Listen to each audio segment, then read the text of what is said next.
when we talk about public interest litigation, it is always, they give a preference. I also spoke last time in my first inaugural lecture in Justice Delivery System of India, how our Supreme Court even created the forest bench when we had the RA issue. So today we'll be welcoming on board Stalin Dayanand. Yes, my captains, please be there and welcome him. For you, he has come last moment. Thank you very much, Vanshak. Thank you so much. Yes, Thank you for calling me. yeah, we have to actually teach entire corporate governance, all the laws, and environment protection is very, very important for successful corporates in India. As CSR also in their next semester, they will be having lots of environment related cases also where corporate India is, you know, taking stand. So I really welcome you and thank you for arriving with our IPS Mumbai. Yes. And proud to have you as our neighbor, Powai Forest. Yes. Thank you. You can start. Reshma, you have given him the co-host rights? Yes, ma'am, I've done it. Yeah. Just give, sir. And all my CRs and team leaders, please be there. You all can ask any questions you want. It's a very important syllabus, not only this semester, but even for your corporate governance. Yeah. Thank you. Thank you, Stalin. Thank you, Hema, and it's a pleasure seeing you after so many years. And I'm happy to be amongst all these young lawyers. I guess all of them are young lawyers here. So generally, when you think of they're going to be legal executives also. Yeah. Yeah. So generally, when we talk of young lawyers, we have this environmental lawyers. I have to welcome our dean also. 1 minute, Hemant sir, Hemant Purandare sir. He will be arriving shortly. Maybe should we wait for him before we start, I guess? Yeah, sir will be intimating me. He will be arriving. Maybe he's in a lecture. You can continue, Stalin. Because you are having 3 o'clock session, no, somewhere? Yeah, so yeah. So like I was saying, when we talk of an environmental lawyer, generally the image that comes on is someone who's very rundown, you know, very simple living and who can't really match the corporate power in presentations and all, you know, very simple folks, but it's not so. There is so much of money and skill involved in environmental litigation. It is not that environmental lawyers will have to be carrying their jholas around. If you become environmentally and scientifically correct lawyer, which is a big deficiency in the system today, what is happening is that the environmental lawyers are arguing matters. Most lawyers, there are hardly, I would say less than 10 or even less than 20 lawyers across India who are technically correct when it comes to arguing environmental matters. That's a very important thing which we need to understand. It is the fact that to connect science with the law and present it, that is a big skill for the lawyer. It's a big challenge. Because generally what the legal students or the law students do is to study the law very well without getting into the scientific parts of it, because it's not included in your syllabus. So you have an arts graduate, you're a commerce graduate, you're a management graduate, and you all of a sudden you come and facing something which is very scientific, very technical. Now this challenge is not restricted to the students. How many judges really understand environment? There are 2 sentences which are used religiously to justify, cover up or allow violations. 1, we need sustainable development. 2, sustainable development and conservation must go hand in hand.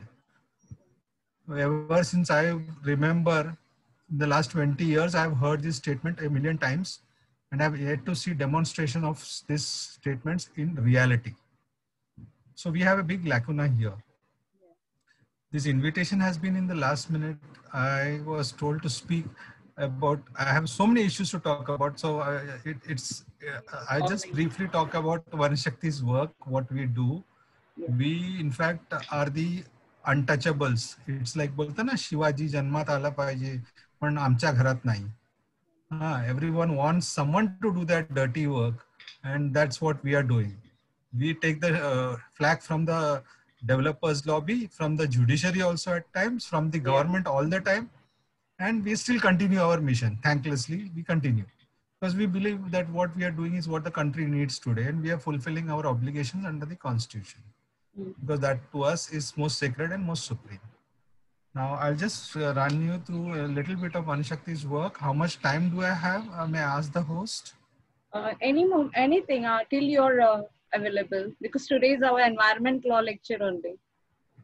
So that's so fantastic. If you see the environmental laws, there are very few environmental laws. All you need to do is to study the law and correlate it with some example which you physically can go and visit and confirm.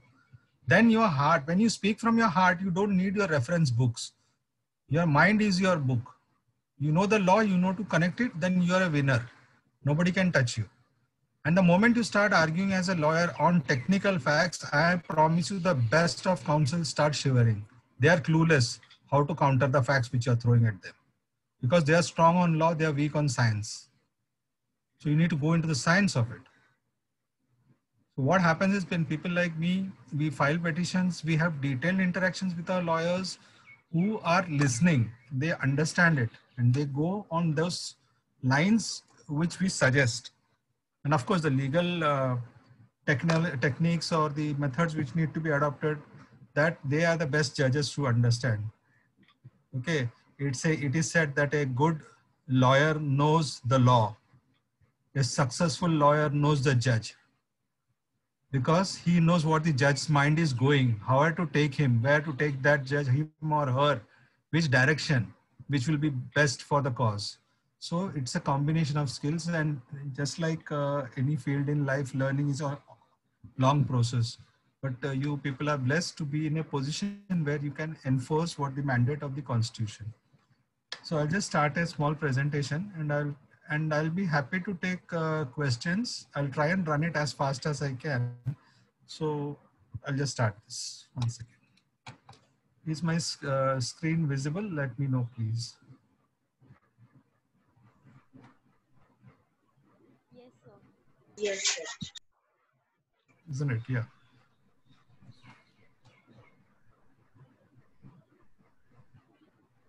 So generally what Vanashakti is known about is for its legal battles, but we are much, much more than what we do or what is being portrayed, because everyone, what makes it to the news or makes it to the headlines is the controversies and the battles that draw people's attention. So the good work or the work on the ground for conservation doesn't really get reflected. So this is about Vanashakti.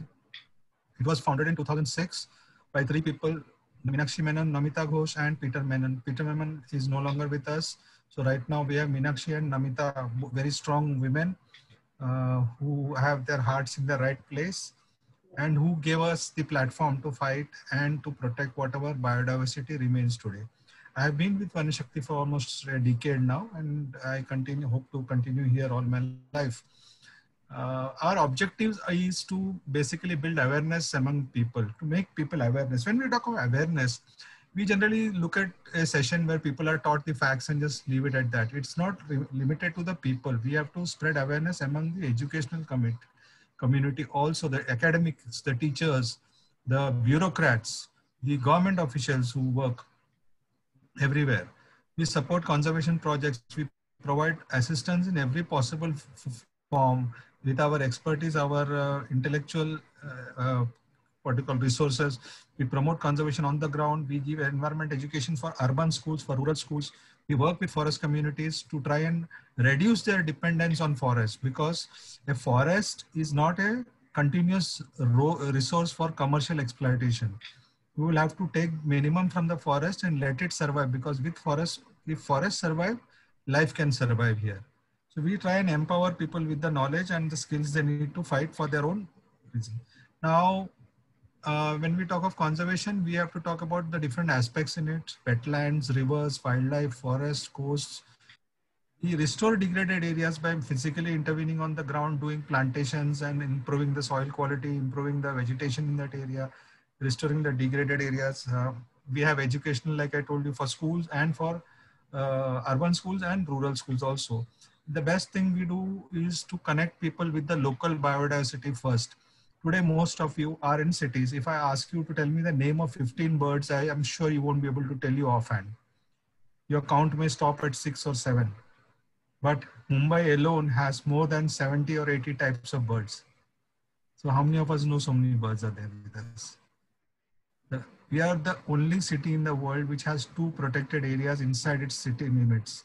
The Sanjay Gandhi National Park, secondly the Thane Creek Flamingo Sanctuary, which again we campaigned intensively and we managed to get certain areas notified as sanctuary. Yeah. We have employment or income generation programs for the tribals by helping them sell their artifacts or their products to the rich people or to the hotels which need them without taking a rupee for our own use. The entire money goes directly to them. These is a list of projects which we do in just one slide. Here, now when we talk of mangrove conservation, mangroves, when we look around in Mumbai, we see only limited species. We are trying to increase the species biodiversity of the mangroves of Mumbai, restoring the areas which had mangroves, which got dumped down, degraded. We get the water flow back, plant new saplings there. In river conservation, we take a holistic approach to the river. That the river needs, when you talk of a river, it's not just about pollution. We say we should not discharge untreated sewage into the rivers. We have a thought process which is even further, that why should you discharge anything into a river? Because it is in blatant violation of the Water Act. The Water Act clearly tells you that anything that compromises the wholesomeness of water is a pollutant. So whether it is treated or untreated, it is a pollutant. So you have to take an approach to that also. When you talk of a river has many facets to it. It is the upper catchment, the origins, the lower catchments, the estuaries, all of it come into play. A river is a mixture of different landscapes. The product of a different landscape's contribution becomes a river. Coastal conservation, we have to be very careful. Today, what is happening? Mumbai is witnessing a sea level, sea water ingress in different areas which never saw it earlier. And all of it is not climate change. Climate change causes sea level rise in millimeters. What you are seeing is 1 meter of water entering areas which never had any water influx earlier in the monsoons. So this is a result of human activities which we have pointed out and warned well in advance. We protect wildlife corridors because unless wildlife gets a chance to move, it cannot survive. If you keep wildlife confined inside a small area, there will be inbreeding and loss of species ultimately. You will create a weak system which cannot sustain itself. What is happening in Gir, every year hundreds of lions fall sick. That is because there is no movement outside that area. They are all trapped, just like we are trapped inside supposing we are trapped in a COVID zone, you are always at risk. So you need to move out from there. So the animals also have the instinct to move out to better areas, cleaner areas, their own territories, which we must respect and provide them that passage. Connecting of sanctuaries is very important. Mumbai's own Sanjay Gandhi National Park, we have managed to get a notified eco-sensitive zone around it so that the animals are not stuck inside the park. And in case of an emergency, they can always move out into the near areas, like a fire or something. And in critical wildlife habitats, this is a very controversial part because we were brought into existence just because we opposed the Forest Rights Act in its form at that time. Because what it implied is that the forest dwellers have a ownership right on the forest, which we strongly contest. We believe they are custodians and they should live there if they have to live there, but they cannot continue to degrade or expand their footprint inside a forest because ultimately it's the rivers that get impacted. It is the biodiversity that is impacted. So we had a different take on it and we took a lot of stick for it. And this critical wildlife habitats is a provision provided in the Forest Rights Act, the Traditional Forest Dwellers Act.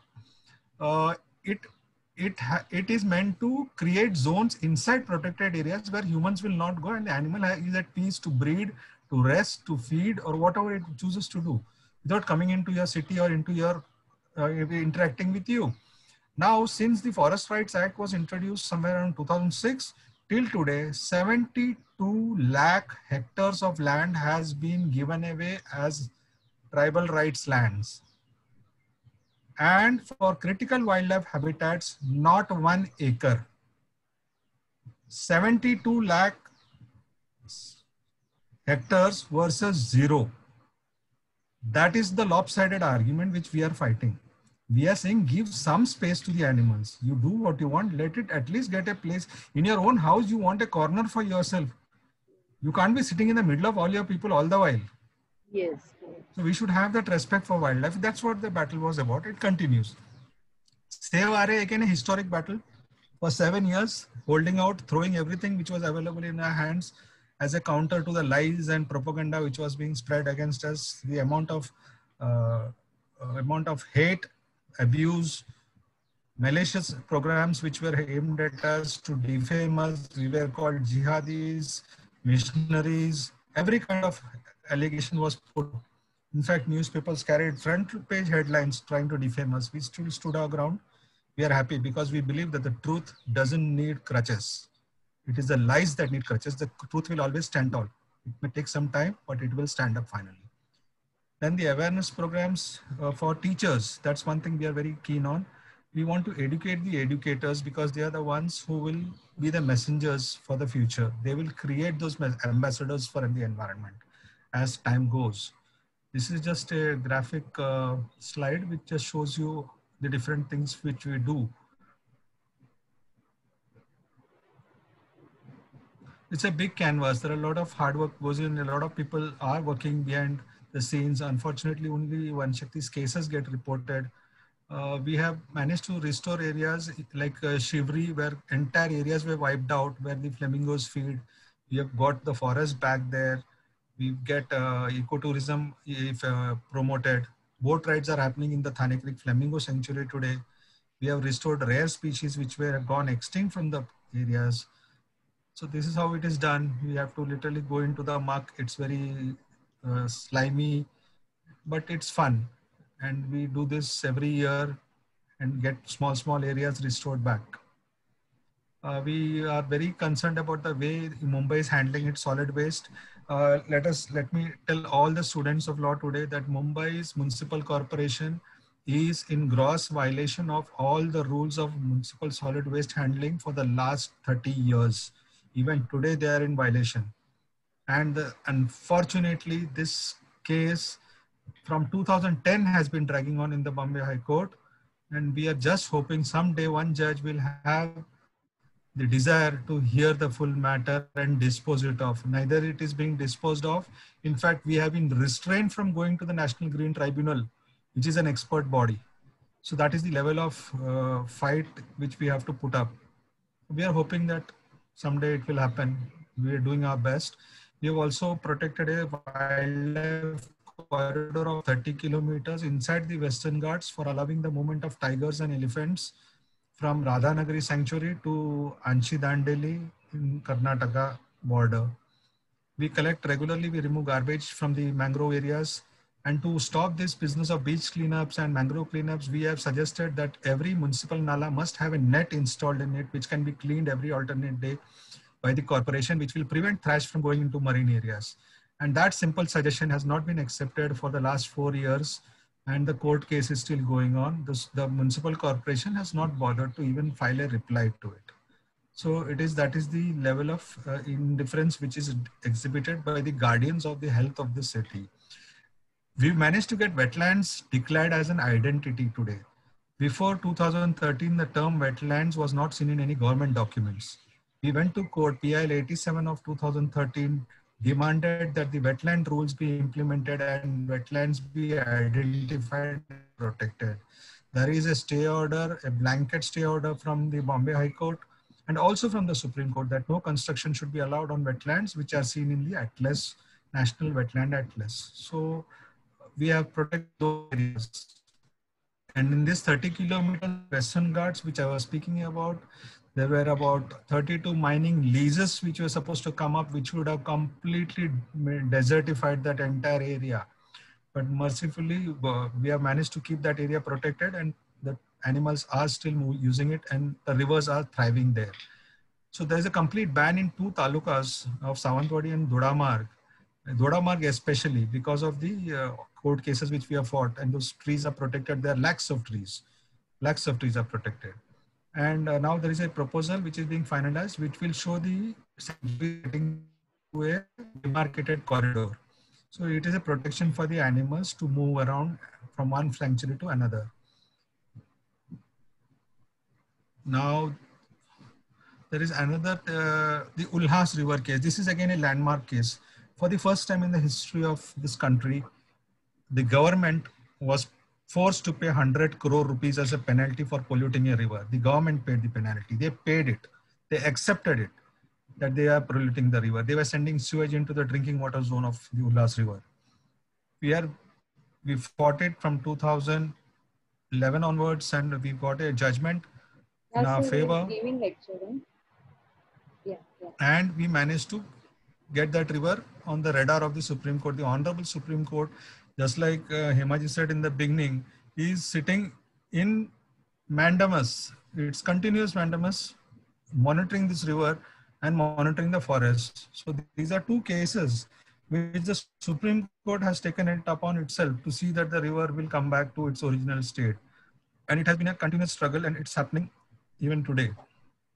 Now there are, in fact, the last order which was passed on 7th of September 2020 directed NEERI and the Central Pollution Control Board to identify the polluting industries and close them immediately without following any needed process.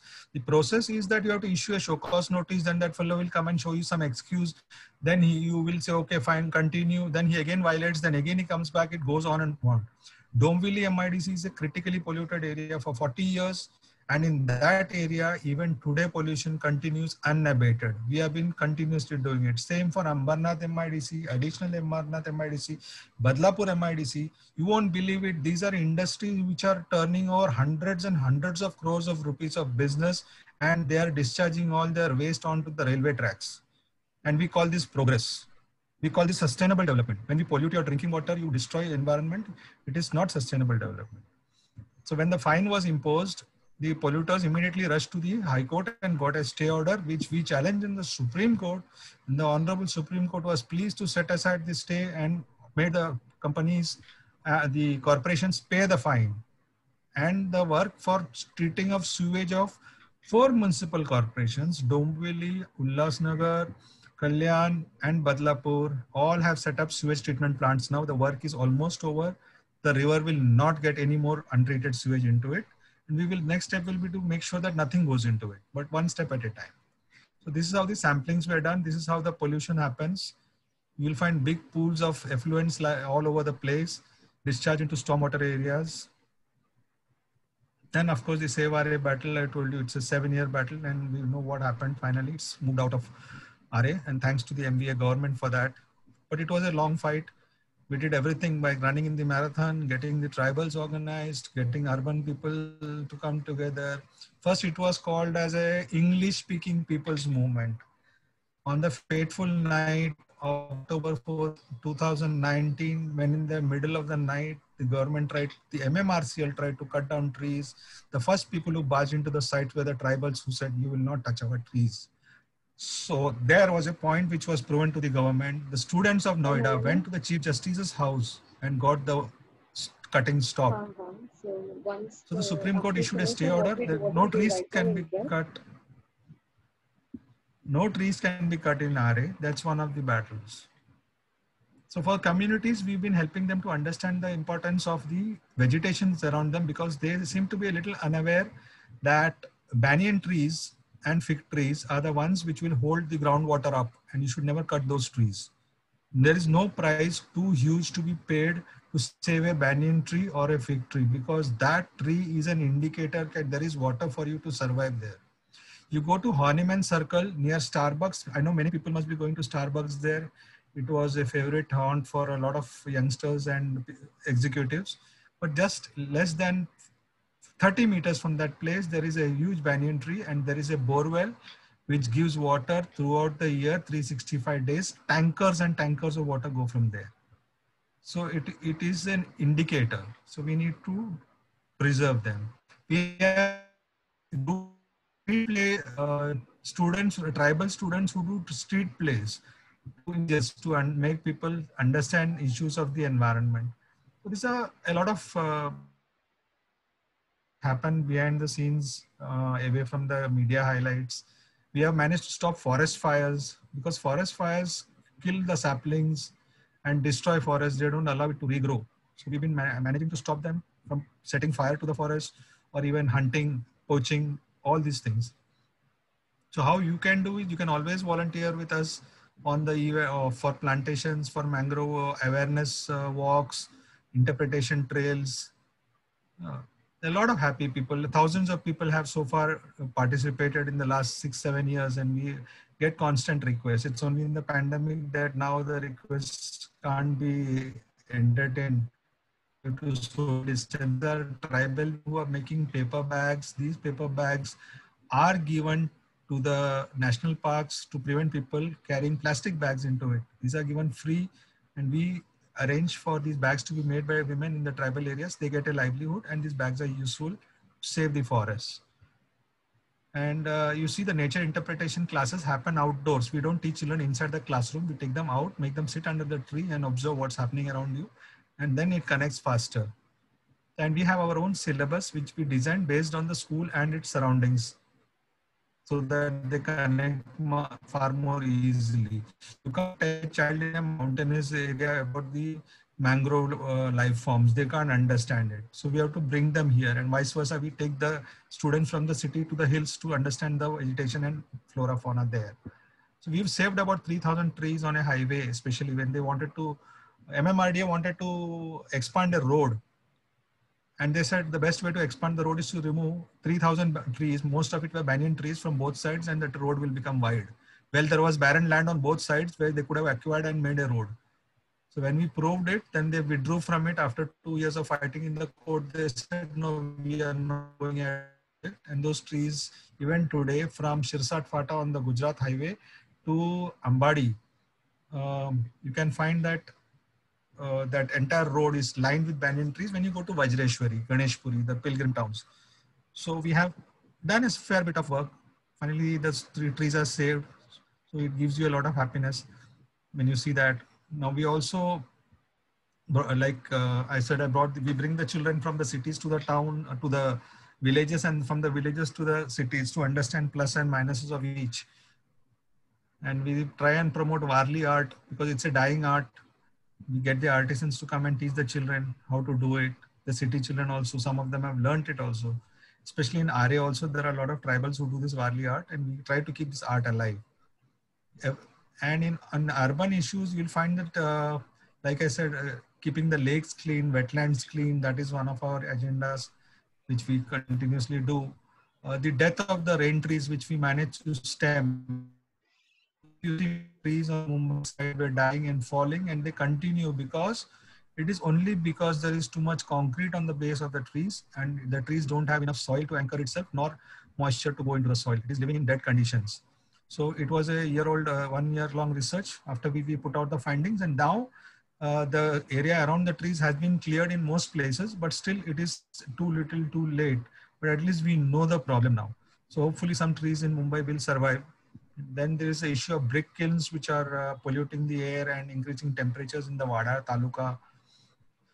So these are things, programs for teachers, for students, and these are some of the cases. There are a multitude of cases which have stemmed out of these cases again, if you can call them sub cases or whatever. So we have about 24 public interest litigations ongoing, and by God's grace, we haven't had what you call setbacks, major setbacks. Of course, there was a very horrific dismissal of one case in 2 forums. Horrific in the sense because it goes against the very principles of natural justice. A case was dismissed by the National Green Tribunal without informing us that there was a hearing. We were told on the day, in the night before, it came up on board in Delhi. It was not possible for us to reach Delhi in the morning for the hearings. We informed the court that the matter has been wrongly listed before a bench which is not supposed to hear that matter, and it is come up on a date when it is not supposed to be. It was not shown to us earlier and not shown to anyone. Neither the contesting parties nor the applicants were present, and the court went ahead and passed an order dismissing the case. And we said the prima facie completely unjust. So we took it to the Supreme Court, which did not bother to even go into the merits of it and said, no, we have nothing to do. So we have filed a review against it. So we are hopeful that justice will be done. Apart from this, we have managed to keep some fragments of biodiversity protected. So that is about us, what we do. This is our mission: conserve, nurture, and protect. Thank you. Thank you for this opportunity. Yeah, so Stalin, our Dean Hemant Purandre sir is here. He wants to Hello, speak sir. to. Good afternoon. Yeah, he's our Dean. Good afternoon, sir. Very good afternoon, Stalin sir and Yeah. Hema ma'am. One Shakti, sir, One Shakti is a strong fighter and he is also the grand nephew of our first Justice Supreme Court, Fatima Bibi, first lady lawyer of India. So he belongs to a great legal family, and it was very nice. Today morning I spoke to him and he arrived for us. Yes, thank Really, you. we are honored. We are honored, and I'm sure this puts a completely different perspective to a lot of the students that business is not just about profit, and the legal systems also need to be, enable sustainable businesses. And it is only because of people like Mr. Stalin that there is people who are watchdogs, and as they say in democracy, eternal vigilance is the price of democracy. Yeah. Sir, correctly. Thank you so much once again. Thank you once again. Thank you, sir. It's my privilege to be here. Pleasure. Thank you so much. Yeah, and my students, on behalf of my students, my captains will be thanking you, Stalin. Thank you, Hemaji, and I wish you give me more time, advance notice. Yes, I think so. Our entire students will be happy to meet you once we'll invite you. Sure, I'll be happy to And meet the students. we are in your area only. We are just that's your very neighbor.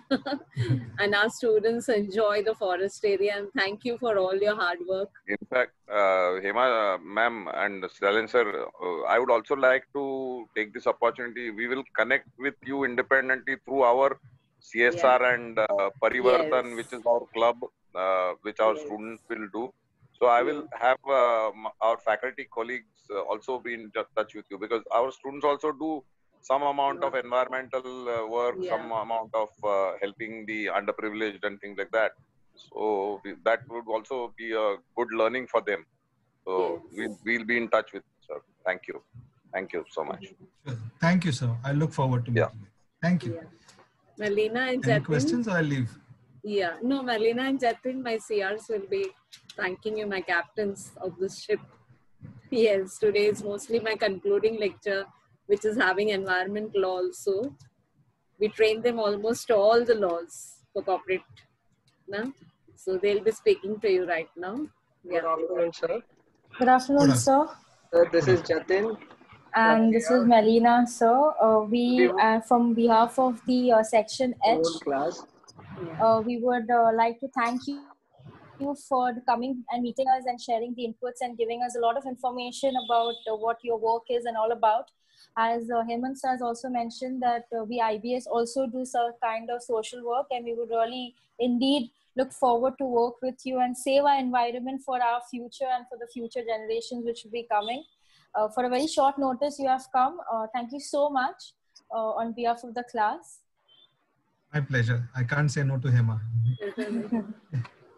Thank you so much, sir. Thank you. Thank you. Thank you so much. Thank you, Savan. Thank you so much. My pleasure. Bye-bye. Thank you. Have a nice day. And have nice wins. Yeah. So, class, I hope you all understood the importance of environment. Yes? Yes, ma'am. Yes, it's a lot of struggle for, not only NGOs, but also corporates to keep our sustainable development, as he said. All those important things, how it was a fair fight with the metro things coming up and up to the Supreme Court. I had already explained to you in my justice delivery system how in India, intervention of judiciary is very important in such matters concerning the nature also. Not only our day-to-day activities or any criminal activities, but overnight the forest bench was, Supreme Court initiated just on the, letter to the Chief Justice by law students. What's happening in our neighborhood, RA, the Delhi law students had just letter and the forest bench in vacation, it was initiated, and an injunction order was was got. So all these are the very, very important things that protection of environment is important. I would have just explained to you what is environment protection law, but then it would have been just so this. But today you saw an eminent personality who is fearlessly working for our environment. Even the public interest litigation, I'll be giving you brief in my final revision lecture.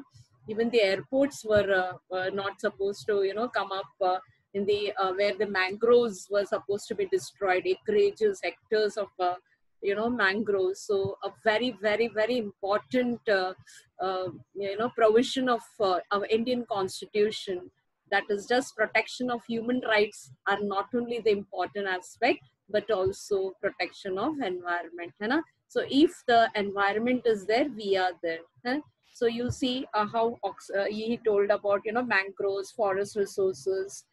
Yes, the forest. So if the forest survives, the life survives. Excellent he spoke.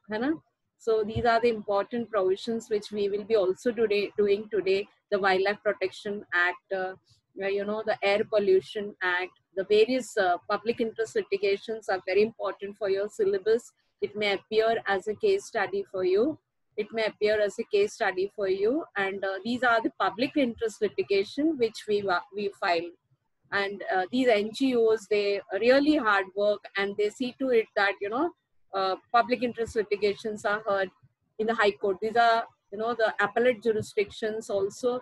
Not only about it's not about appeals. Now he said that one of the case was not heard by the Supreme Court, but they are going in for a review petition. So review petitions are also filed even if the judges are not passing any order pertaining to any public interest litigation. So today we will be doing some aspect of our syllabus which is pertaining to MC Mehta versus Union of India, another great personality who files just like Stalin Dayanand. MC Mehta versus Union of India, you will find in almost all your environment law cases how we protected the Taj Mahal. The Taj Mahal, one of the 8 wonders of the world. It was losing its charm due to the pollution that's happening near the Ganges. All the chemical fertilizers and the acid rains were creating the beauty of Taj was getting tarnished. So you will find a very, very important personality in our case today, that is MC Mehta, who really spearheaded 2-3 important cases which is there for our syllabus. One is the oleum leak case that almost all of you know. That's a Union Carbide case. Union Carbide case, yes ma'am. Bhopal gas tragedy, the Bhopal gas tragedy. So where under the environment protection law, a very, very important word was coined. A word was coined by the Supreme Court, that is polluter pays. Extremely important it is, polluter pays. So that's the principle of vicarious liability, that is strict liability. The principle of strict liability, which is important for even for your syllabus exam point of view, or maybe any wherever you're going interviews also, corporate governance may. One important aspect is the sustainable development has to be taken care of, should be the responsibility of corporate India. And therefore, we even had, after the MC Mehta versus Union of India, we also had the Union Carbide case, wherein we had the amendment to even the Factories Act. We had the amendment even to the Factories Act, where is hazardous substances being, sent off by the factories or the corporates, so where profit should not be only the motive. So these are the very important cases which we'll be doing today. And yes, after that, Wildlife Protection Act, yes, constitutional, we'll be seeing the directive principles, how we have to protect the, wildlife along with the environment. Similarly, we'll having the water pollution case also, where Ganges, the Ganga river, the pollution of the Ganga river was seriously taken into consideration. And again, it is MC Mehta who did file the writ petition in the Supreme Court was heard. And you will see now the polluter pays. This particular principle is treated as a precedent in almost all the cases, which is we fight it out in the court, whether it is in the High Court or whether it is in the Supreme Court. So any matter of negligence carried on by the nearby vicinity of wherever the Ganga falls, wherever the Ganga, whichever state the Ganges is flowing, it's very serious now. Any action can be initiated against the particular person who is responsible for the safety and hazardous waste laws of even Factories Act. So this is one more case is the Beas River of Himachal Pradesh. River of Himachal Pradesh. Another important, how water pollution has to be controlled. You will find most of the companies or the factories, even in multinational companies, allowed to settle down in India because of, for example, if you see the Hindustan Paper Company, which was there earlier in collaboration with Japan, the water which used to come out of all these things, though eucalyptus and all are used for paper manufacturing, but the after effects of all this production, the polluters which used to go to the rivers, the people who used to have their even drinking water from the rivers, they started suffering with, various allergies. And also now, because of any action being taken about any company, leaving their waste into the water, strict action is taken because of these precedent of filed by such NGOs and such important personalities like MC Mehta, who see to it that environment is a very important issue. Okay, environment is a very, very important issue. So we will be today seeing the various procedures in Environment Protection Act. Thank you, all of you. We'll just take a 5-minute break and come back. I'll be just sharing the screen of my lecture today on Environment Protection Act. Plus, after that, I'll be doing the alternate dispute redressal also, wherein arbitration, mediation, and conciliation. For your exam point of view, for your syllabus, you have to do arbitration very well. How arbitration, I told you in my contract law lectures, when we make our contract clauses, for the corporates or for any contracts which is being undertaken, we always see to it that yes, we always see to it. We see to it that the jurisdiction clause is there. The jurisdiction clause is there. So jurisdiction means if there is any matter which is not done by one of the party, we have the right to for a remedy. We have a right to remedy. The remedy may be exemplary damages for breach of contract, or maybe specific performance of contract under the Specific Relief Act, whatever it is. But one clause which can be added, or an exemption to the jurisdiction clause, is we may appoint an arbitrator. The arbitrator's name is given over there, and in case any of the party to the dispute have any issue, rather than approaching the court, we will have an arbitrator so and so. So these are all the very, very important laws which we will be concluding in today's session and the next final session.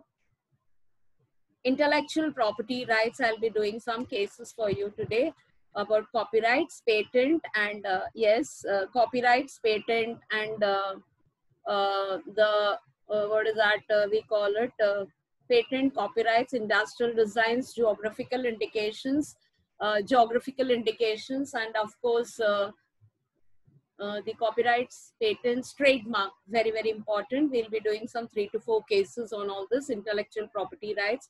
How property, in law of property, when we talk about property, property means not only which is tangible, but which is also intangible. So intellectual property right is also a corporate property. So we cannot take away someone's trademark or someone's, like whatever they have designed. For example, copyright. We see, authors protecting their rights, filing various litigations that their authorship is in danger. Their novels are being, converted into movies without permission. So these are all the infringement and violations of intellectual property rights. And one more thing in property law which we may do today is the mortgage and the hypothecation. As last time we did the Banking Regulation Act and the Reserve Bank of India law along with the Surface Law, we saw that securitization of assets is very important under the banking law.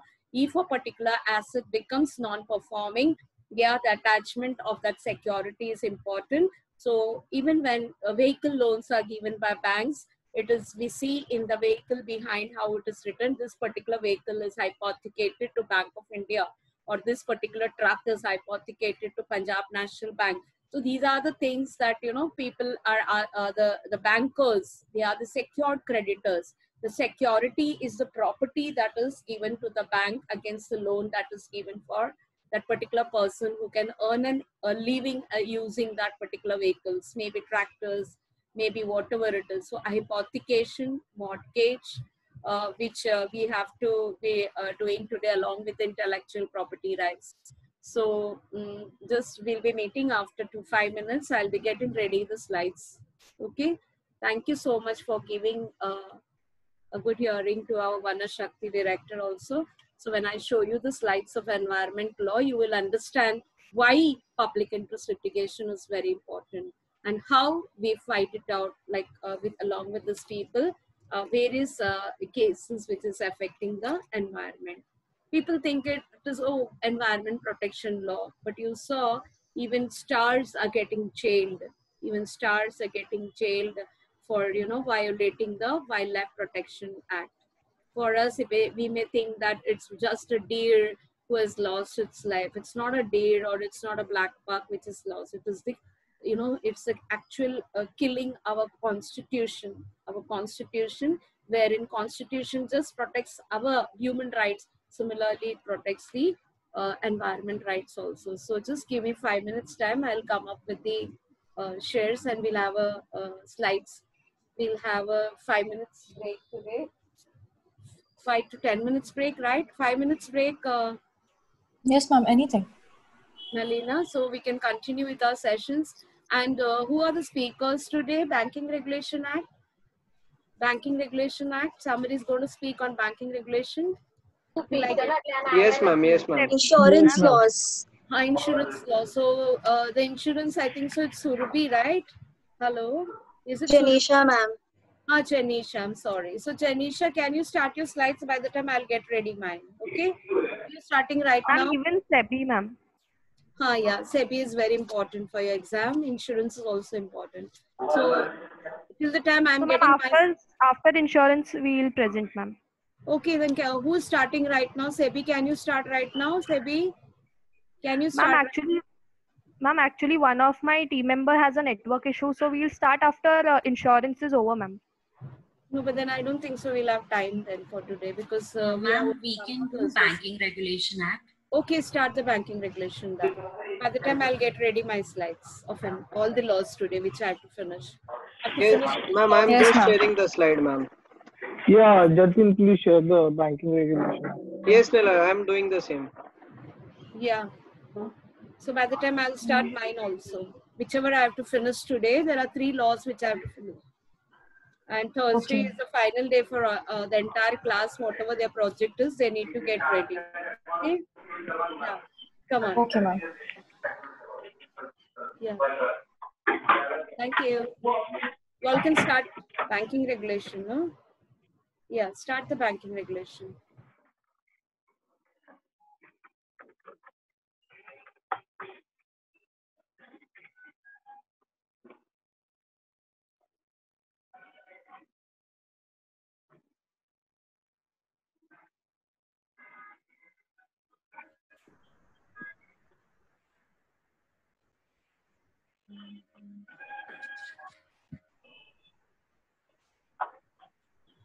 You can start the screen, Ray. Oh, yes, ma'am. Yeah. Nila, is my screen visible? Yes, screen is visible. Okay. Ma'am, we can start. Good afternoon, everyone. We are going to present on Banking Regulation Act. So I'm Jasmine. I'm going to speak on what is banking. What is banking? According to Section 5 of Banking Regulation Act 1949, defines banking as accepting the purpose of lending and investment of deposit of money from the public and repayable on demand or otherwise, or withdrawal by the check, draft, order or otherwise. Banking Regulation Act was passed in 1949 on the 1st March. What is banking companies? Section 5 of Act defines banking companies, any companies which transit the business of banking in India. Next slide, please, Jonathan.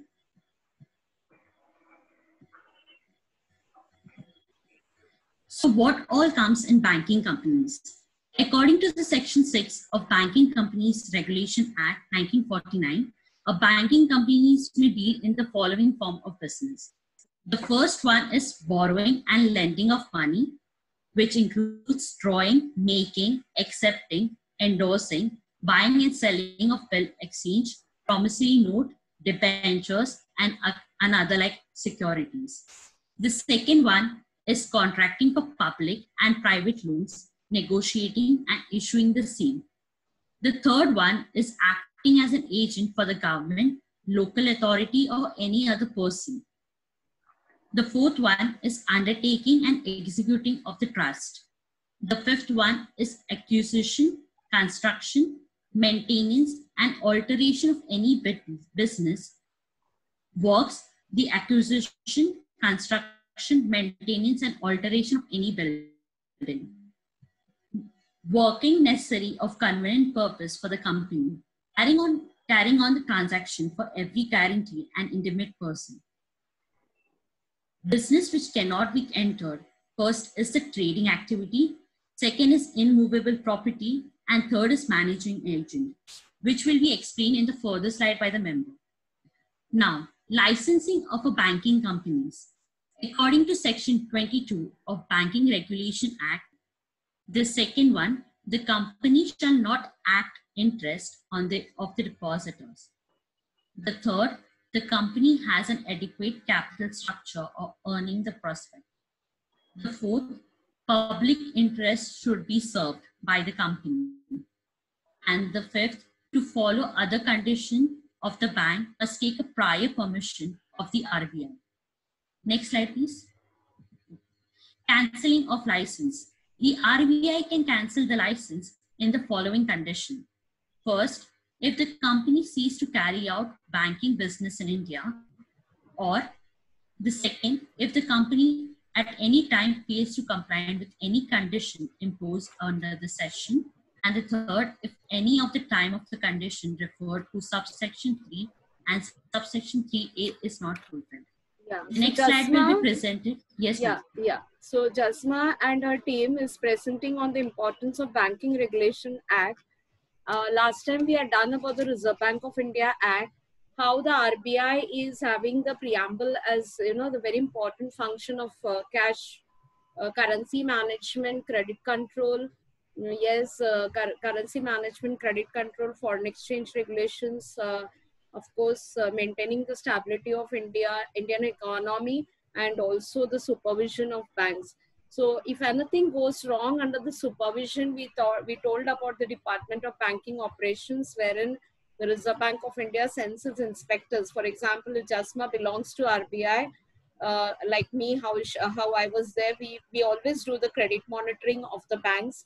And if anything is seen which is, amounting to something which is prejudicial to the depositors' interest, the RBI has the power under the Banking Regulation Act. Under the Banking Regulation Act, the Reserve Bank of India gets the entire power of all the functions. It can grant license, it can cancel the license, and it can day-to-day, whenever we are from the Reserve Bank, we issues any directives or notification. It is very important for all the banks in India. Maybe they are nationalized bank, maybe they are foreign banks, whichever. Even if they want to make rural branches also, the Department of Reserve Bank of India has to give the license after all the criterias are level. So whether it is NPA or whether it is whatever happening to a particular bank, the power of the Reserve Bank of India. So last session I couldn't take. Maybe after this today's lecture, I'll be showing you a video of how ICICI Bank fraud happened and why exactly Mr. Kochhar has been arrested by the Enforcement Directorate. Chanda Kochhar, the ma'am, CEO of ICICI, she was accused of various ultra-wire transactions in ICICI, and how Videocon India, a corporate Videocon, has taken undue advantage of a banker in close proximity. So when we talk about banking as accepting money from the people and lending it for loans, the loans are the assets of the bank and it belongs to the people of India, the public. Therefore, when the licenses are granted by the RBI, it is very pertinent to note that the Banking Regulations Act also have to be followed by the banks. So we'll be showing a video also, maybe if today we won't have time, next week, why and how ICICI is fallen into trouble. Okay, that is ultra-wire transactions. Again, it is the Banking Regulation Act which has been attacked in this particular scam also, wherein those who are directors are supposed to not have any unjust enrichment. No unjust enrichment. So when it was proved that loans worth crores were given to one of the family member who was having the Videocon corporate, owned corporate. So yes, even the Enforcement Directorate saw to it that under the Prevention of Money Laundering Act, that particular personality was arrested 10 days back. So that is why your Banking Regulation Act is important. Okay, it not only connects the powers of the Reserve Bank of India, but the various regulations have to be adhered to by the entire banking system in India. Otherwise, the investigating officers will be handling it in various offenses where the depositor's money has gone. Where the depositor's money has gone in the way of loans and advances. Yeah, thank you. You can continue now. Banking regulation. Next slide will be presented by Khushbu Shah. Yeah. Yes, so under Act, the first point we have is prohibition of trading. It represents at Section 8. So Section 8 provides that any banking company shall not directly or indirectly deal in buying or selling or bartering of goods except in connection with the realization of security given to or held by it. Yeah. So under the barter, the transaction, it is allowed only if it's in connection with the bills of exchange received for collection or for negotiation, or either if it's related to business. Yeah. As per the clause I of subsection 1 of section 6. Yeah. And also prohibition does not apply where the banking company is authorized by corporate governance by the issue of notification of in clause O of subsection 1 of section 6. Yes. Also, goods means like a kind of movable property other than actionable claims, stock, shares, money, and all the instruments referred to clause A of subsection 1 of section 6. Yeah. Next slide, please. They prohibited. So one of the prohibited thing was done by ICICI Bank. That is, no unjust enrichment by people who are in the topmost executives. So this is what she's speaking about now. Yeah, non-banking assets. The next is a company can hold any immovable property only if it's its own property, or if the company is permitted within 7 years to deal or to trade in any such property. Otherwise, plus additional 5 years with the RBI approval. Yeah. And such extension may be granted where RBI is satisfied that such extension would be in the interest of the depositors of the banking company. Yes, correct. And the third we have is management. It represents section 10. So it says that the rule of every bank shall have one of its director and a chairman on its board of directors. It also states that not less than 51% of the total number of members of board of directors of a bank consist of person who have a special knowledge or practical experience in accountancy, agriculture, banking, finance, law, and cooperatives. Yeah. And it also says that if the constitution of any board of directors does not fulfill the criteria, such as the company not being registered under section 25 of the Companies Act, and also if it is a proprietor of any trading, commerce, or industry concern and not being a small scale industrial concern, so RBI may reconstruct the composition of a board, and if the does not comply within the given direction, the RBI may itself remove a director and appoint a suitable person in the place accordance of its choice. Yeah. So the Banking it will be Regulation deemed that the Act. person instituted by the RBI. Yeah, the Banking Regulation Yes, Act ma'am. empowers So it the will be Reserve Bank deemed. of India. Yeah. Correct. Yes, ma'am. So RBI is duly elected by the banking company in Yeah. such cases. Yeah. Thank you. So next points will be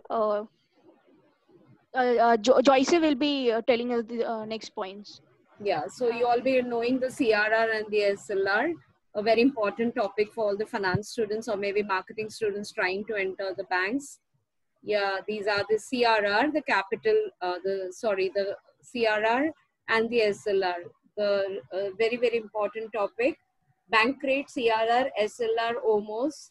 Yes, the Banking Regulation Act gives the provisions pertaining to CRR, the cash reserve ratio. Yeah. Yes. Coming to minimum capital and reserves, according to Section 11 of Bank Regulation Act, it says that provides that no banking company shall commence or carry on business in India unless it has a minimum paid up capital or reserve. Yeah. For foreign banking companies, a minimum of 15 lakhs paid up capital and reserve must be kept with the RBI in cash or approved securities. And if the business is in Mumbai or Kolkata or both, then 20 lakhs must be kept.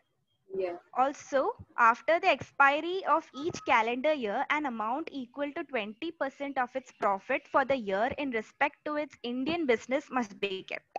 Yes. For Indian banking companies, if it has places of business in more than one state, then 5 lakhs. And if any such place of business is in Mumbai or Kolkata, Yes.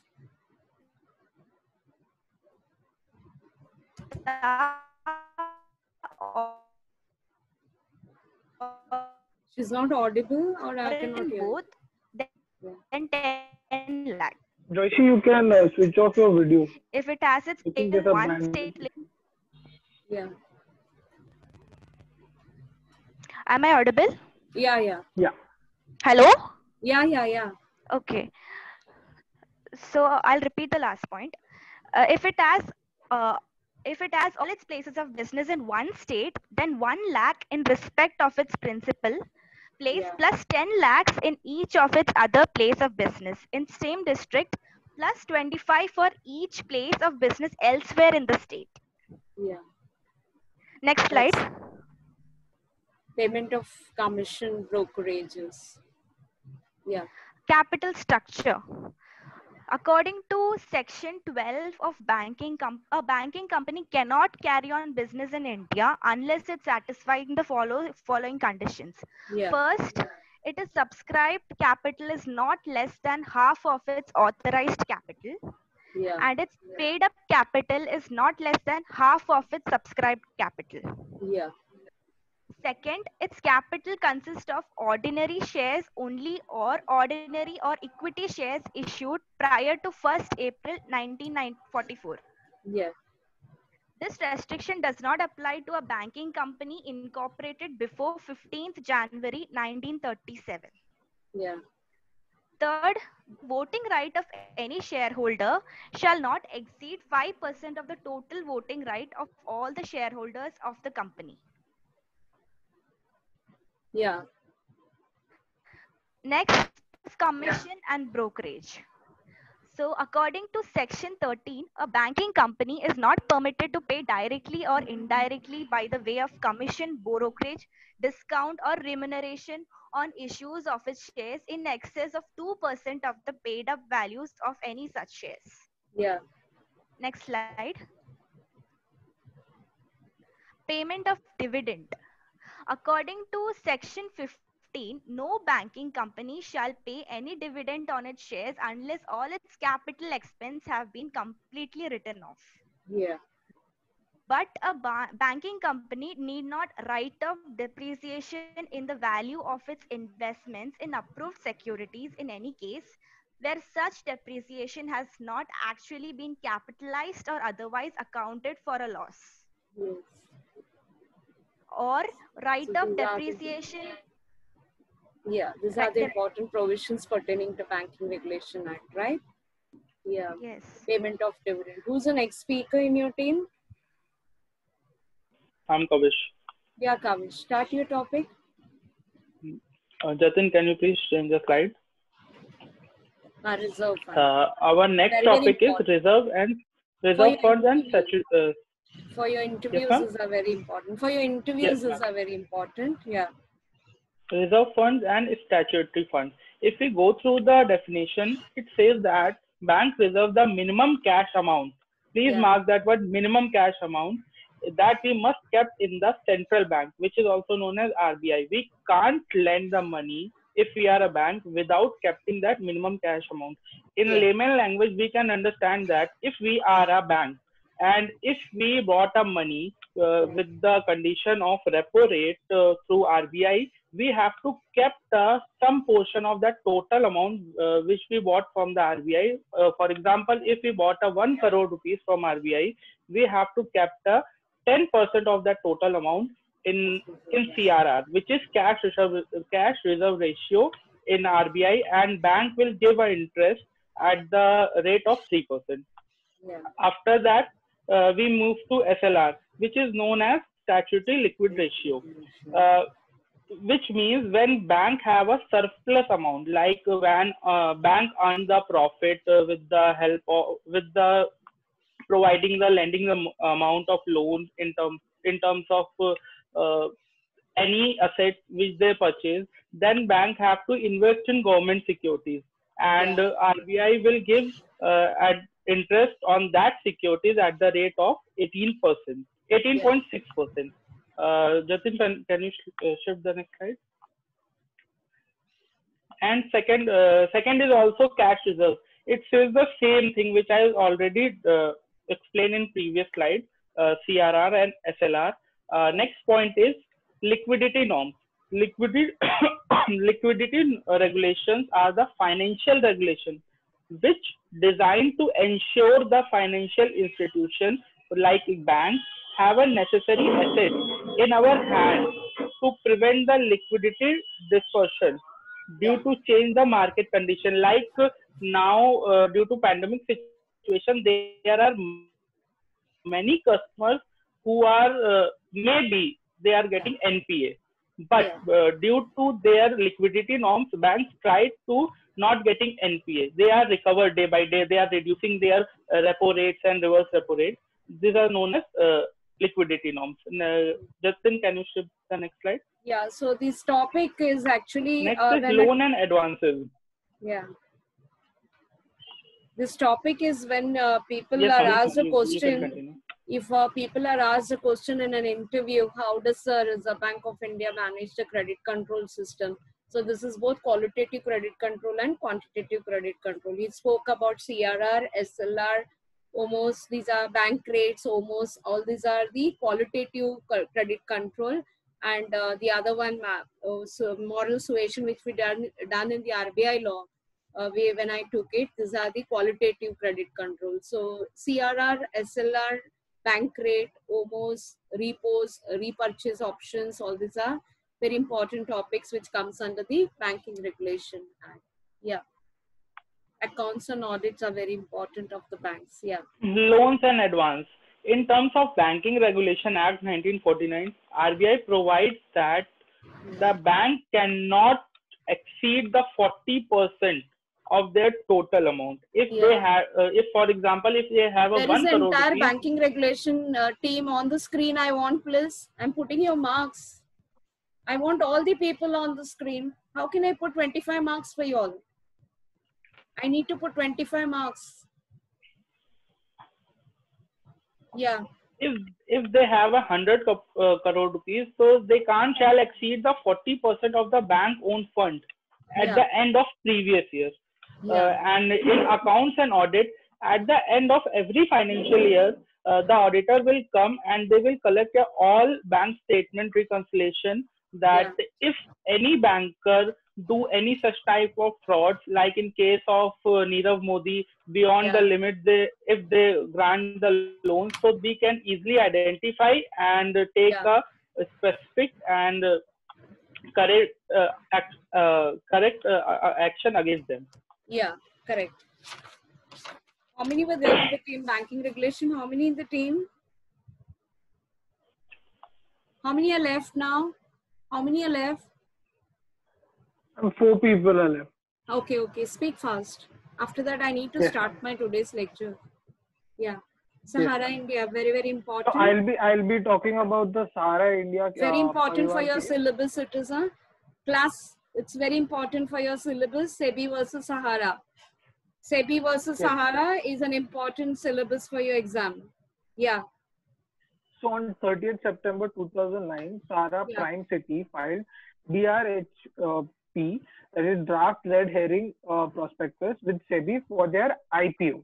Yeah. So SEBI, while analyzing the DRHP, found issues with fundraising through Sahara India Real Estate Corporation and Sahara Housing Investment Corporation Limited. These were the two companies that issued OFCD, that is optionally fully convertible debenture, to collect money from investors. Yeah. So when issuing OFCD with 49 investors, need approval from ROC and 50 people and above, then from SEBI. From Registrar of Companies and SEBI. Yeah. Yes, ma'am. So these two companies, without SEBI's permission, issued OFCDs to 23 million people, mostly from villages and small towns. Yeah. They invested 24,000 crores rupees in these OFCDs of Sahara. Once SEBI came to know about these issues, it put a ban on these companies and told to return the money to their investors with 15% interest.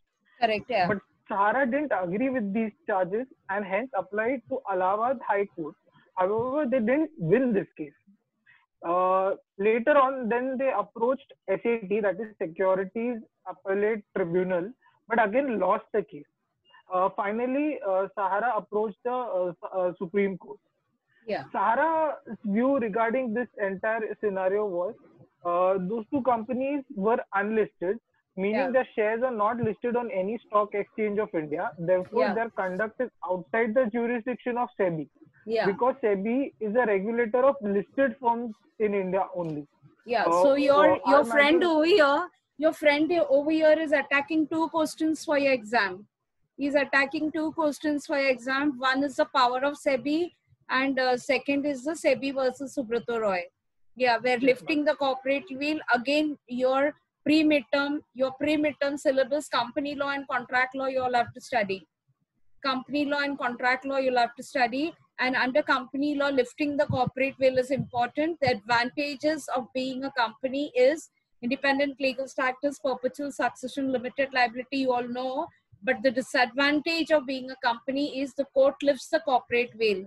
The court lifts the parda of a company, and who is behind it? It was Subrato Roy.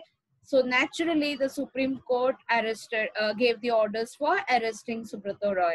Due to various ultra-wire transactions, the SEBI, though the SEBI appellate board was approached, it did not give any, good order, and therefore the matter went to Supreme Court. And you saw how, in the first time of judicial history, the Tihar jail was converted into a conference room.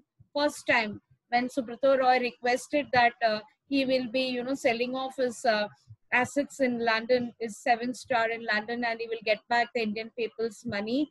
There was a big no, and the Tihar jail first time was converted into a conference. He was allowed, rather than his prison uniform, he was allowed to be in his executive uniform and tried to auction off his property in London. But unfortunately, you all know the law, the contract law.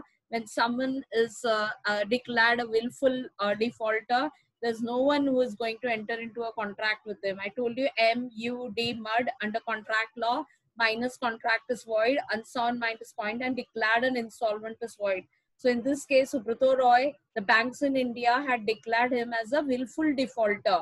Crores of rupees amount of loan, non-performing asset, inability to pay debts, all the criteria the Supreme Court was mentioned was, one was inability to pay debts, second was non-performing assets, lots of crores of rupees. Third was under the Banking Regulation Act, there are certain, now your friend told, which are unless and until the Reserve Bank of India permits, no banking can be undertaken. But Subrato Roy's Sahara was, shown as a bank in rural areas where lakhs of rural poor people invested in Sahara thinking it's a bank, which is again the Banking Regulation Act, which was attacked. So various, ultra wire transactions done. So naturally, the judiciary will not grant him bail. And you saw first time in legal history, the jail converted into a conference, but nobody bought it.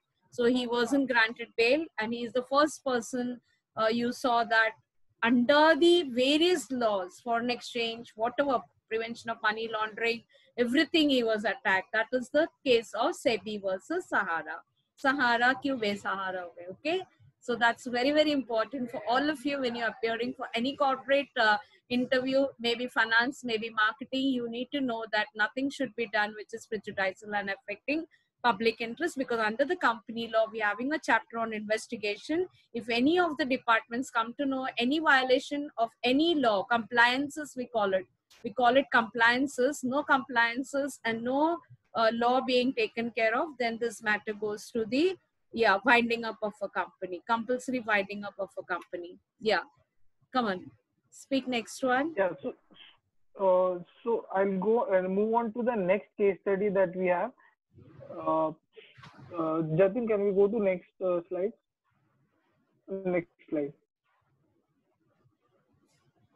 You can read the Supreme Court verdict. Yeah.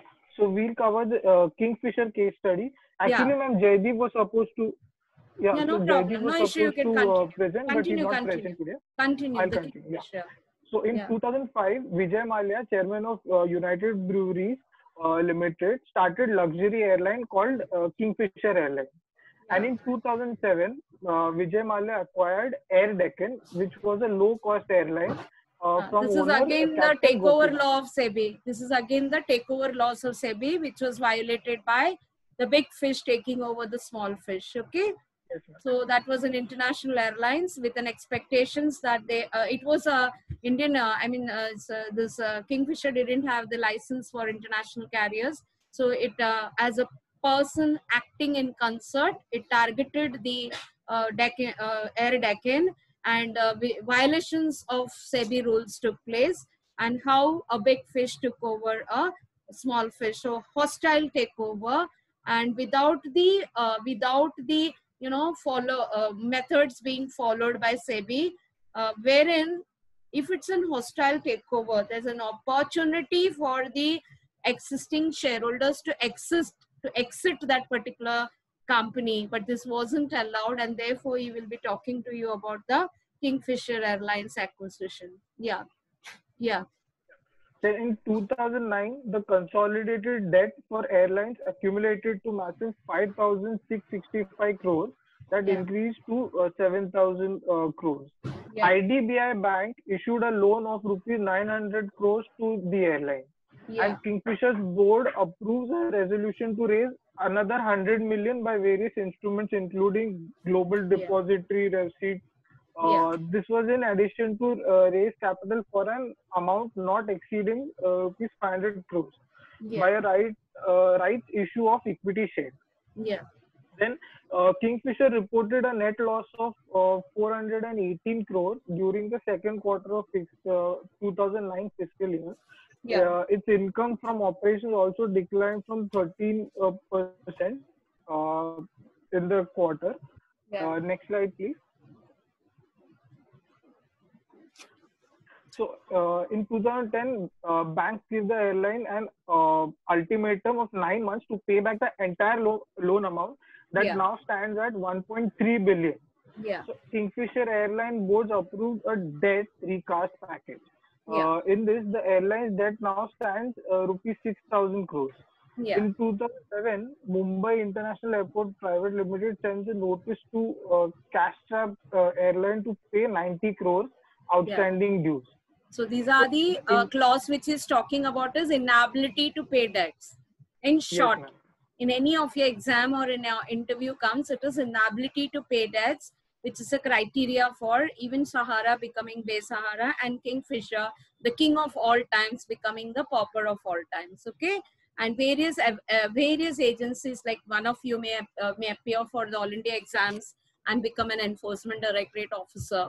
So you can, you can go ahead and arrest these people, whichever you all are having, as an accused that they are doing some money laundering. So most of the corporate India is nowadays, You saw the case of even Jet Airways not allowed to fly out of the country just because one enforcement directorate in the airport, Air Intelligence Unit, asked them to stop, you're not allowed to go. So even though the next day he moved the code that I am an NRI, I am not an Indian, but it was proved that by the Supreme Court that no, our officers are right.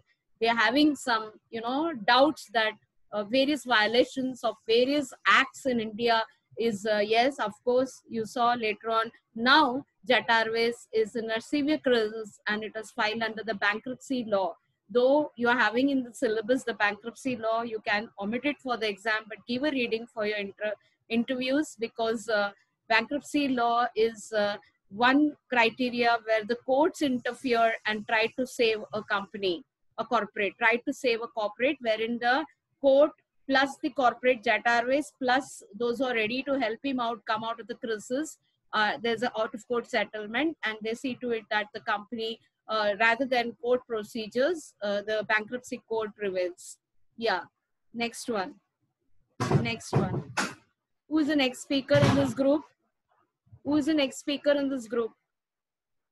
So, ma'am, Kashyap here. Yeah, monetary policy. Yeah. So I'll talk about the different departments of RBI functions. So first of all, there are a few departments which work on monetary policy and research. Yeah. So the first one is monetary department. The monetary policy department act as a secretary for monetary policy committee. So Yeah. monetary policy is a bi-monthly policy and it is decided every 2 months. Yeah. So even in that, there are crucial parts like CRR, SLR, and repo rate, reverse repo rates, which are given in those in that monetary policy. Even so, as ma'am talked about CRR and SLR, so it monitors compliance SLR maintained banks, Yeah. as well as compiles sector-wise and industry-wise bank credit data and prepare monetary policy report as well. So Yeah. these are the few functions of monetary policy department. After that, the department for economic and policy research. So to prepare the monetary policy, they have to conduct the economic analysis, and by conducting the economic analysis, they come to know that parts they need to Correct. work So on. these are the So important that's the departments function which of is the talking. Department of Economic and Policy Yeah. So Research. before the break, now anyone is After left that, in this? there is a Yes. Department of Statistics and Information. The SATS, So Department of which Statistical compiles the data Analysis. from the market and Yeah. statistics data, Yeah. and then they interpret the data and analyze those data. So basically, Yeah. the Statistics and Management Department deals with the data of the country and compiles, and then the Financial Market Operations Department. So as we put out different measures, so to achieve those measures, there steps need to be taken, like OMOs, which are open market operations and liquidity adjustment, LF, like that. So the financial market operation data deals with and try to put out the data, put the different operation into the market to achieve the RBI's goal. Yes. Then the international department is there, which deals with the monetary fund, IMF, and also complies with different countries, central bank, as well as countries. And so that is the function department do of the RBI to comply with the different banks and as well. And the Department of Communication, there are different reports prepared by RBI and different measures taken by RBI. Communication, their job is to publish those reports and let them know to the public and to provide to the provide into the public domain. So these are the few departments of the So monetary anyone research, is left monetary policy regulation and management. So now Kusum will continue. Kusum, risk regulation and risk management फटाफट जरा finish कर लो. I would like to explain to the class your paper pattern for exam. फटाफट fast.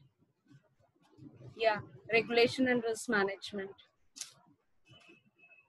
Come on, Kusum, fast. Kusum, your voice can't be heard. Kusum, your voice can't be heard. Okay, one of you read out first that regulation and risk management is very easy. That's the law department, you know, the regulation department. As Reserve Bank is the regulator of banks in India, we having the regulation department in RBI, okay? And all the risk management which is endured there, we having the enforcement department also, wherein I told you if any violation of any substantial laws pertaining to the RBI, which is the Reserve Bank of India Act, the Banking Regulation Act, the Foreign Exchange Management Act, yes, the Prevention of Money Laundering Act, these are the substantial law. So the RBI doesn't have the power to arrest, only it makes the law. So they hand over the matter to the Enforcement Directorate and other central agencies like the crime branch. So these are the things, that is risk management. We are having the Enforcement Directorate and also the Enforcement Department, and where legal department, where legal officers like us sit and start the procedures, maybe for closing a bank, maybe if anything which is a matter of concern in the court, wherein RBI is also a complainant, plaintiff along with SEBI or any ROC. Yeah, come on, risk management, fast. Come on, who's finishing it up? Who's finishing it up? Your voice is not audible. Working, I think. Someone can finish it off. Come on, we don't have time.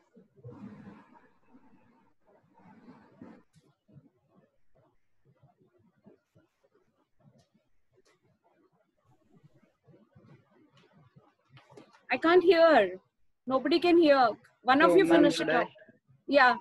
Come on, someone. Be alert, Ray. Okay. So Department of Banking and Regulations, as we know, RBI is the Central Bank of India. So they RBI take measures to control the banking system of India. So this department deals with the different banking operations and how other banks are performing on that part. So Department of Banking, I'll conclude it then. Take care. I'll conclude it. The banks of India, so banking regulations. Yeah, so these are the regulatory departments. I think so. This team has finished the banking regulation, right? Now, class, supervisory function is left. Yeah, supervisory function is very, it's not that important for this exam, but for the makeup exam, it can come. Supervision, or for your interviews also, it can come. DPOD, the Department of Banking Operation, which we have is the Department of Banking Supervision and the Department of Non-Banking Supervision. I told you last time about the non-performing assets. The non-performing assets, when banking under the banking regulation is accepting money for the purpose of lending, and if this money which is taken from the public is not given as proper loans and advances to people, it becomes non-performing asset. We're having the asset classification norms, that is standard asset, substandard asset, doubtful asset, and losses. So nowadays we are, I told you, rather than approaching the DRT, we lawyers used to previously appear in the debt recovery tribunal. Now, under the SARFAESI law, the bankers have the power to attach the property. The bankers have the power to attach and auction the property. So that's the importance of the supervision of Reserve Bank of India. Okay? Yeah, come on, fast. Finish it off fast.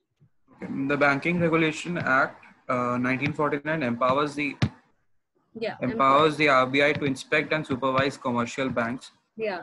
These powers are exercised through on-site inspection as well as off-site surveillance. Very important, on-site and off-site for your interviews, finance students. It's not only on-site surveillance, we also do the off-site.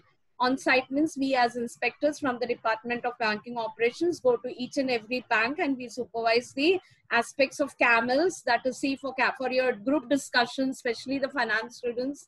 You need to have more vocabulary, banking vocabulary for clear. I think so now you're having the ICICI Bank coming for interview, right? So all the finance students appearing, you need to prepare some 100 banking terms. And that comes, what are you going to supervise? That is the CAMELs, the capital adequacy, the asset management, the management aspect of a bank, the earnings of a bank. Is it okay whether they are giving loans to whether there is bad loans, or whether the loans are being distributed, loans and advances are being distributed illegally to people who are not paying back. And you saw so many scams wherein, money of Indian public is taken over to other countries. You just now saw the scam of Kingfisher, Vijay Mallya, Sahara Subrato, where corporate India takes crores of rupees loan from consortium banks, lead consortium banks. They leave it as NPA. They divert the funds outside the country, and that's foreign exchange management regulation. So these are the supervisory function of RBI. Thank you, all of you. So just before that, before we go for a break for 5 minutes, just take down the important way the questions are going to appear for your exam. I think so all of you got it. This time your answer sheet will not be coming to me. This time your answer sheet will not be coming to me. Please see to it that you all are not cutting paste. You're not doing the cutting paste, okay? You have to prepare 30 MCQs. 30 MCQs. 30 MCQs will be there. Short notes will be 5 into 4. You have to concentrate on, yes, consumer law, negotiable instrument act, cyber crimes, and yes, of course, RERA we'll be doing today, environment law, competition law, SEBI, all this can be short notes for you, SEBI, arbitration, conciliation can be a short note for you. There are 3 sets of paper, anything you all can get. Next is the caselet of 10 marks each, 10 into 2, 20, 10 into 2. So you will be having 2 caselets, one on company, environment, maybe pollution. Now he told you, Vanashakti director told you why pollution is important, criteria in Indian constitution, directive principles, and also how we have formed various laws like Wildlife Protection Act, Environment Protection Act, Air Pollution Act, Water Pollution Act. We'll be getting, after the break, I'll be doing some cases for you on environment protection law, which can appear as caselet, Afterwards, for your final will be 30 marks. That's case study. Case study will be 30 marks. The expected things are ADR, that's alternate dispute redressal. Maybe arbitration question can be asked, or maybe intellectual property right question can be asked. Again, today I need to finish off some 4 cases on IPR, 1 on copyright, 1 on patent. We'll be trying to doing this after 5 minutes of break. I'll be continuing this lecture on patent and copyright cases. Plus, yes, the cyber crime can come as a 5-mark question. Yes, of course, we have to do a lot on study on case studies. You need to concentrate because case studies you have to apply which case it was. I told you if it's an environment protection law, you can write about NC Mehta versus Union of India, how writ petitions are filed in the court, how public interest litigations are filed in the court, maybe water law, maybe whatever is the case study which comes for your exam. So that's coming to 30 MCQ plus 20 short notes, 30 plus 20, 50, plus 20 is your caselet, 70, and 30 is your last one. So thank you all of you. We'll just meet We'll just meet after a break with the remaining laws which we have to finish today. And next, who all have taken their projects, please send it to me today night. What are you going to prepare? Because final Thursday it is. We need to finish everybody's project by next Thursday for the 25 marks. Okay? Thank you all of you. Just 5 minutes break we'll take. Okay? Yes, ma'am. Bye.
Hello.